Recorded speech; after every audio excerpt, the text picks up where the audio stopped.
Hey everybody, welcome back to Auto Anatomy. My name is Sean. Thank you so much for coming back and joining us. Today we're working on the Corvair and we're getting it ready for Springfest in Helen, Georgia.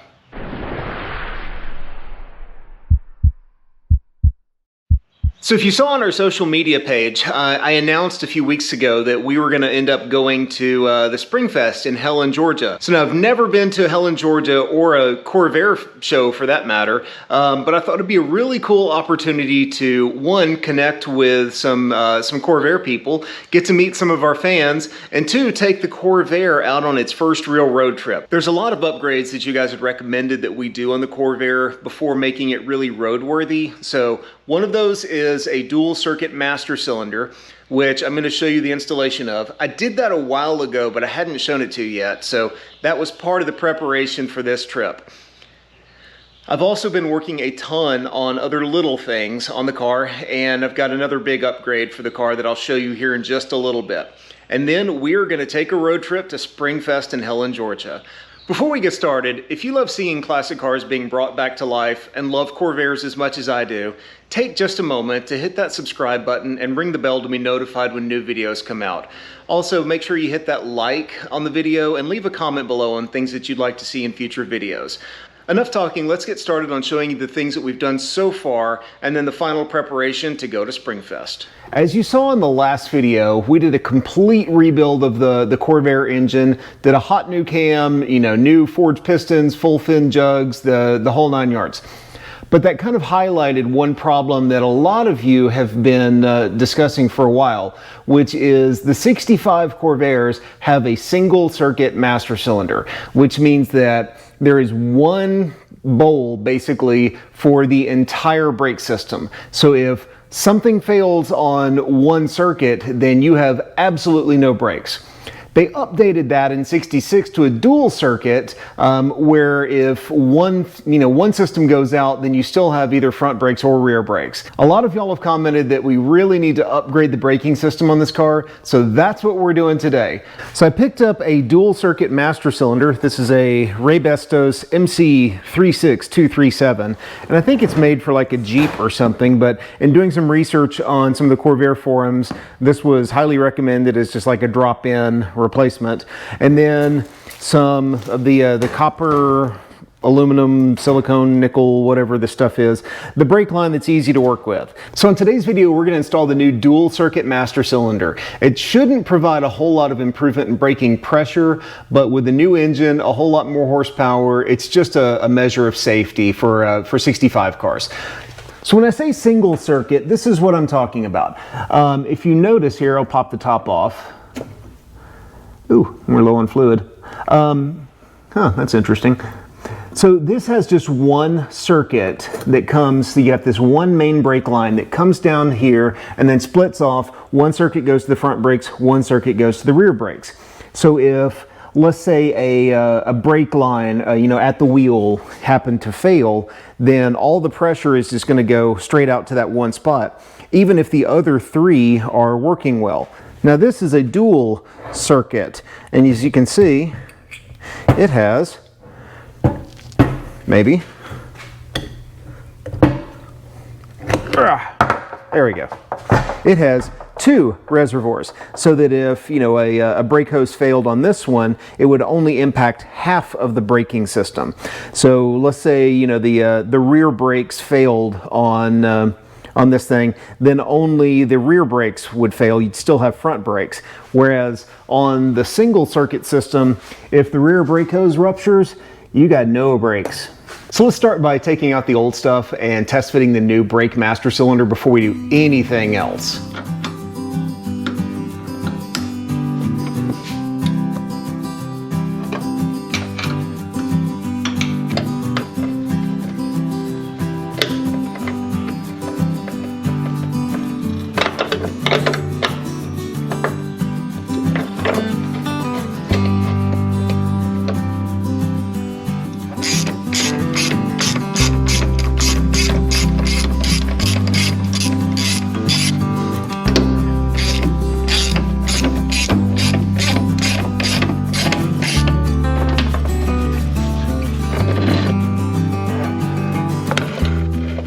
Got the new master cylinder here, and we're just gonna make sure that this all fits. I should probably have taken the rod off before trying this.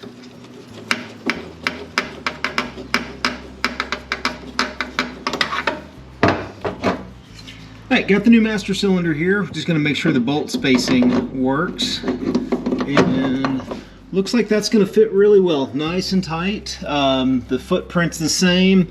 And yeah, it's a little bit shorter here.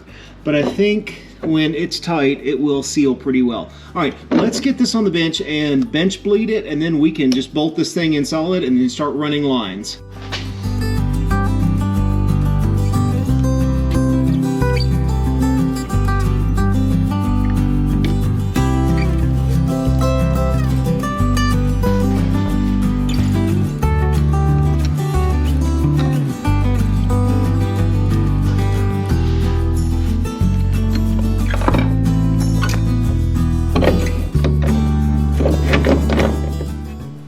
With the master cylinder mounted, the next step is going to be to start routing hoses. Now, there's only one T, unfortunately, on the back. So I picked up another one of the factory Corvair T's, and we're going to drill another hole pretty much right next to it.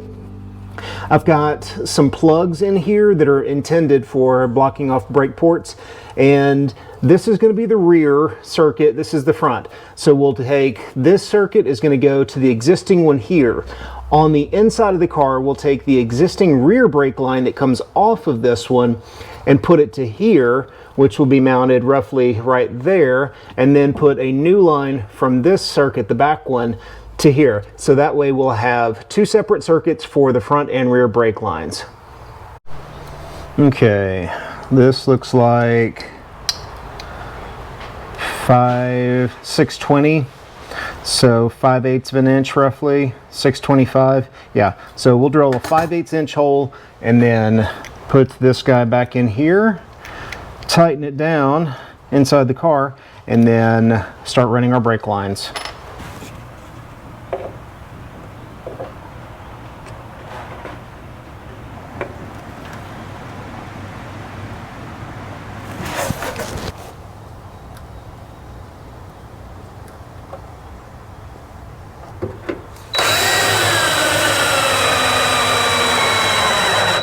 Coming around to under the dash, here's the factory brake T, and these two lines are running to the front brakes with this one single line running to the rear. So what we're going to do is, you can see right there, I've got my hole drilled, or at least the start of it. We're going to unscrew this one line here, move it out of the way, put a plug on this port to block off the rear brake line on the factory T. Then we're going to drill this hole out to 5/8, mount the second T just like this, sitting right next to it, and if I did my math correct, I can put a simple little loop right in this line here, not have to cut it, flare it, do anything, bolt it to this same port of the second T with these two ports blocked off, and then it'll be just a matter of bleeding the brakes.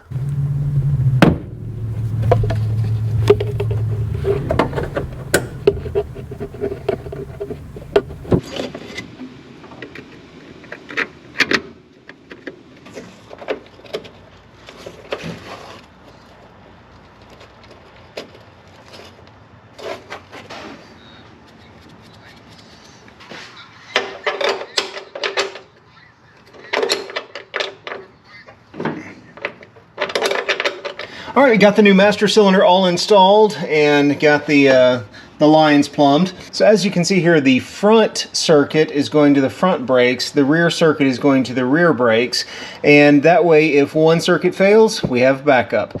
Now all we have to do is just adjust the push rod that goes in here just so it just starts to touch, and then bleed the brakes. One of the upgrades that I've done on the car since you've seen it last is I picked up some new wheels for it. Now the originals were 13-inch wheels, and there was absolutely nothing wrong with them. They were new tires. The problem is they were too small, which meant that you know, on the interstate the RPMs were higher and the speedometer was off. I knew they were too small when I got them, but you know, that was just something so I could get the car driving. knowing that I would probably change in the future. I picked these up on Facebook Marketplace, and they're just some Camaro, like mid-80s Camaro wheels. They're 15x7s, and we got some BF Goodrich 205/60/15s for it. One of the problems, however, with putting these bigger, thicker wheels on it is that the wheel studs are too short. Like hopefully you can see in there that the studs are just barely, they're probably just like 3/8 of an inch below the face of the nut. And it's probably got a 1/2 inch of thread on there, but I want more. So what we're gonna do, and I've already started back here, is put in some longer wheel studs. Now these are Dorman 610-259s.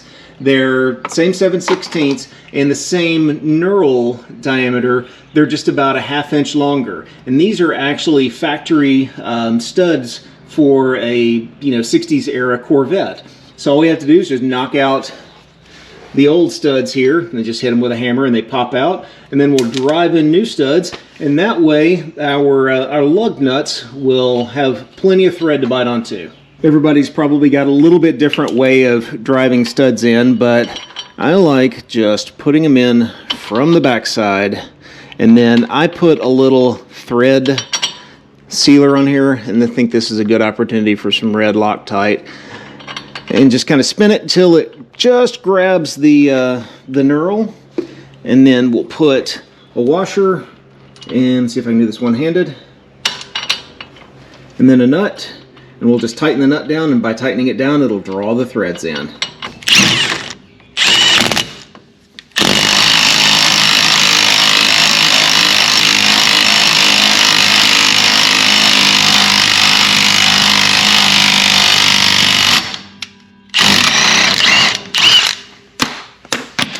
And just like that, the new studs are in place. Let me put the drum back on. We'll put the wheel on. I'll show you how much more thread we have.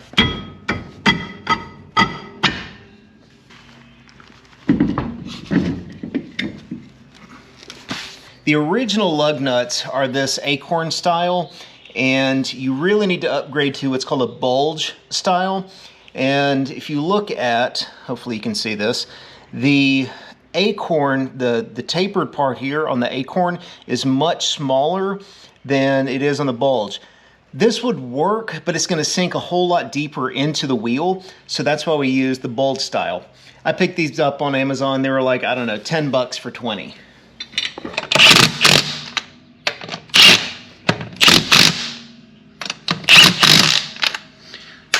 All right, I need to torque these down still, but you can see now the stud is coming all the way out of the end of the lug nut, and we've got a full probably 3/4 of an inch of nut holding onto the thread here. So I feel a whole lot more comfortable about that than this little guy holding this wheel on at interstate speeds. All right, so now I've got a little bit more work to get all these done, and then we can take it on a drive.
So I think we've got everything wrapped up and ready. The car's fueled up.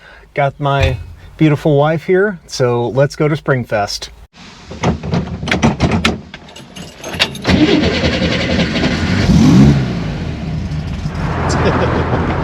Well, This will be your first time in the interstate in like a 60-year-old car. Here we go.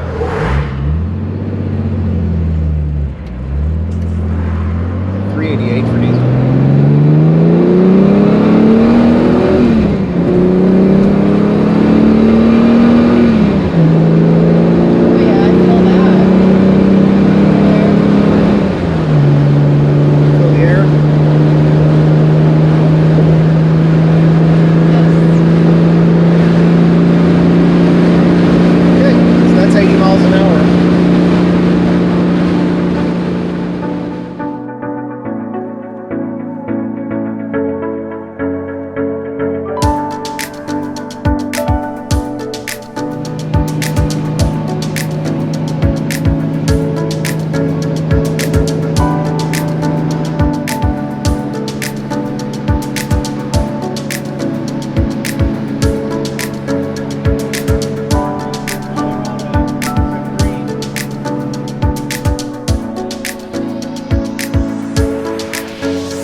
All right, so we made it to Helen. The car did absolutely perfect. Outside of just a little droning of the exhaust and some ridiculous wind noise, car had absolutely no problems at all. I think we're gonna go check in real quick and then go and grab some German food. We'll see you in the morning. Good morning from day 2 of Corvair Springfest in Helen, Georgia. Looks like the rain has moved through and it is a beautiful, cool morning. We're about to go meet one of our fans that is going to make a very gracious donation to the project. So let's go meet up with him. All right, let's see if this cold-blooded thing will start. So far, so good. Not too shabby. Well, we just met up with one of our supporters, a guy named Michael Tremier, who drove down from Beaufort, South Carolina, kind of over on the coast, and was telling me a little bit about, you know, how he moved down from Charlotte to help his uncle run this this car shop, and ended up with a lot of these Corvairs and things like that. And he gifted us with a Corsa dashboard for the flooded Corvair, and also gave us some extra gauges and stuff like that in case some of these didn't work. So this is too cool. I just need to go through and clean this guy up, and it will be going into the car. So thank you again, Michael. I truly appreciate it. Let's head to the car show and see if we can do a little shopping and meet up with some other Corvair people.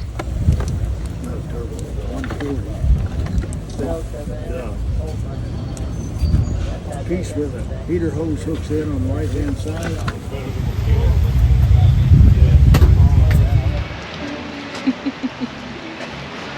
Hold on, Scout.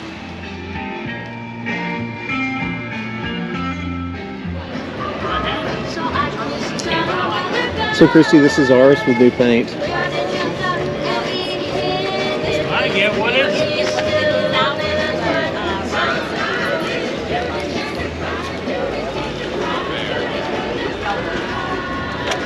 That's it.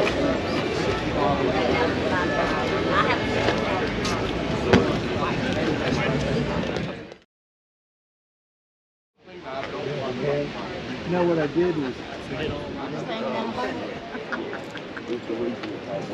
You reviewed last week? Yeah. Uh-oh. It's okay, Bubba. Go ahead.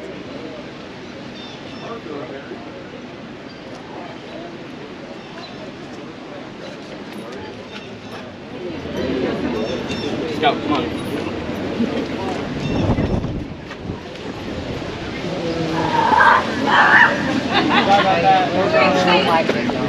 Which one?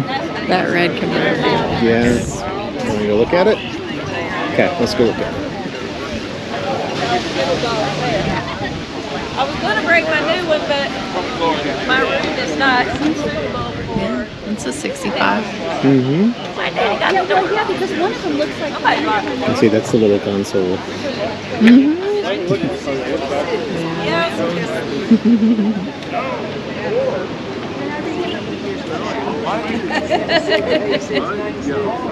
Now she needs something like this. I was just Can saying. you imagine going to Myrtle Beach and driving with the top down and her hair blowing in the wind?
That just happened.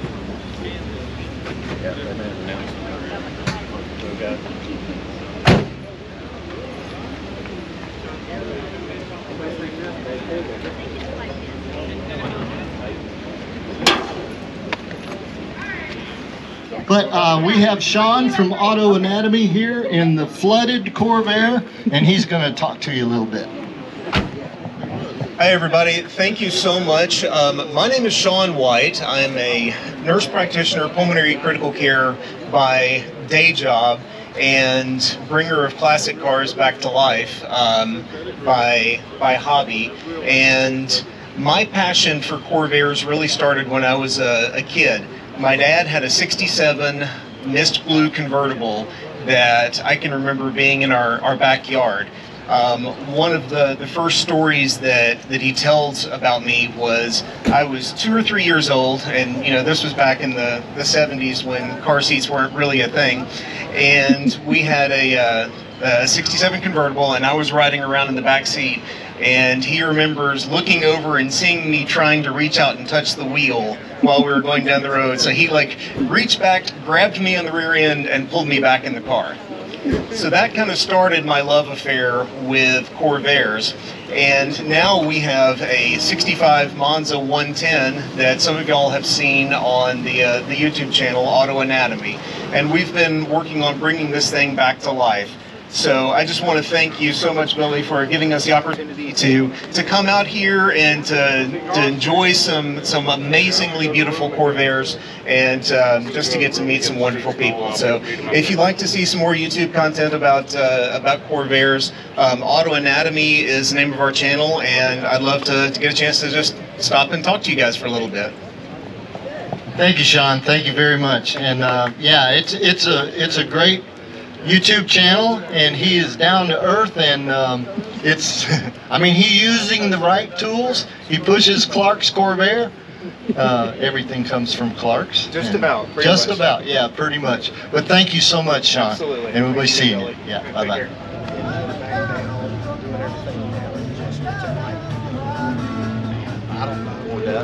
So, and I don't remember what it was. It was like 3/4 of an inch or something like that. I've got the whole thing, but they all in the comments after. Yeah.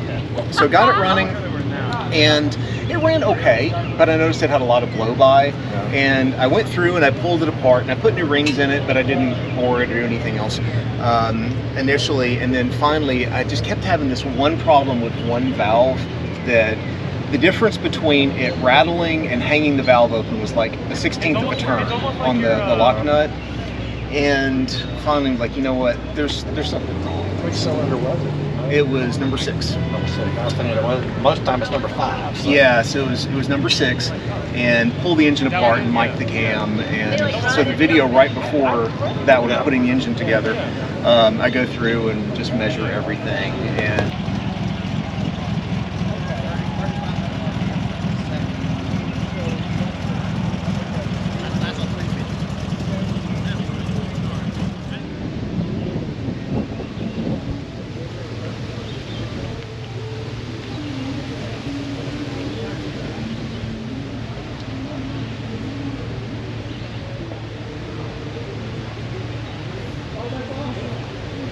Noticed on the video of you when you're taking your dad for a ride, every time you're shifting gears, your dad's head. I know. And I'm thinking, man, I feel like that's a lot of torque. Mine's a 140 and yours is a 110. I think I'm like that. That sounds great.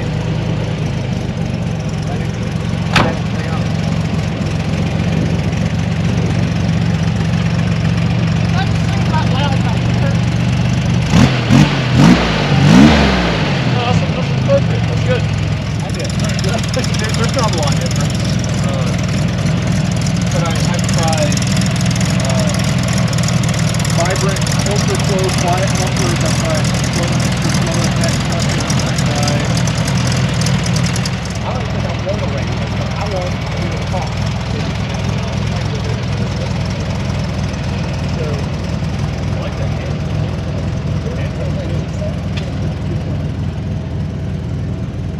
I just want something fun. Yeah, I had to remember this thing is right. I just thought it was 110, probably got 130. So that's going to wrap up Corvair Springfest 2023. This has been an unbelievable experience. Got to meet some truly remarkable people, and I apologize if I can't remember everyone's names, but so it was so nice to meet, you know, Michael and Chris and Gary and Dee and all of you, and just feel truly welcomed, like we're part of the Corvair community. We've got more videos coming up on the Corvair, and I can't wait to show them to you. Thank you so much for watching. Make sure you hit that subscribe button and click on the bell to be notified when new videos come out. Take care. God bless. We'll see you next time.